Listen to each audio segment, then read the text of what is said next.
उम्मीदवारों को लेकर अखिलेश यादव का कंफ्यूजन कब दूर होगा, यह देखना दिलचस्प होने वाला है। लेकिन उनके फैसलों से पार्टी में बगावत होती नजर आ रही है।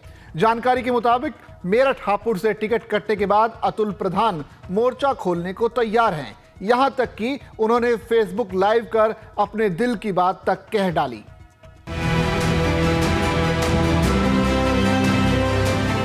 मेरठ हापुड़ सीट से नामांकन करने के बाद भी सपा द्वारा विधायक अतुल प्रधान का टिकट कटने के बाद अब चर्चाओं का बाजार गर्म है। बीजेपी में शामिल होने के लिए कभी केंद्रीय राज्य मंत्री संजीव बालियान के साथ उनके लखनऊ होने की चर्चा चली, तो कभी दिल्ली पहुंचने की। रात 9:30 पर अतुल ने फेसबुक लाइव आकर अपने समर्थकों के समक्ष अपना पक्ष रखा।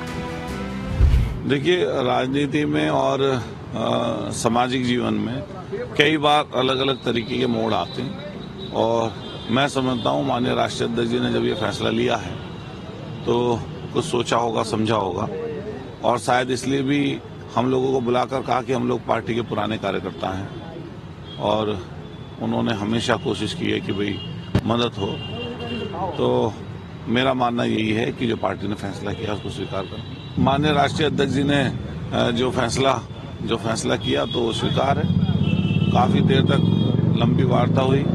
उस लंबी वार्ता में कई बातें आई। हालांकि वो बातें ऐसी हैं कि मान लिया उसको तो हम लोग डिस्क्लोज नहीं कर सकते, लेकिन राष्ट्रीय अध्यक्ष जी ने बात की और बात करने के बाद में फैसला किया।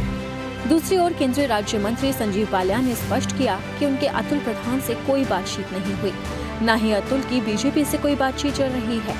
फेसबुक लाइव आकर अतुल ने अपने जीवन और राजनीतिक सफर पर बात करते हुए कहा कि उन्होंने आमजन के लिए काफी संघर्ष किया है और आगे भी करते रहेंगे। टिकट कटने के संबंध में उन्होंने कहा कि पार्टी के राष्ट्रीय अध्यक्ष के समक्ष मैंने अपना पक्ष रखा, लेकिन तमाम अन्य लोग उनके विपक्ष में खड़े हो गए और चुनाव में मदद से ही इनकार कर दिया। ऐसे में उनके तर्कों को अनसुना कर प्रत्याशी बदलने का फैसला लिया गया। सबको पता है कि पार्टी को कौन नुकसान पहुंचा रहा है। उन्होंने कहा कि हमारा संघर्ष जारी है और जीवन के अंत तक जारी रहेगा। आना जाना लगा रहता है। कौन, कब, कैसे, क्या होगा, इसका निर्णय भी जल्द होगा। इसी के साथ ही उन्होंने ये भी कहा कि जिंदा है तो जिंदा नजर आना भी बेहद जरूरी है।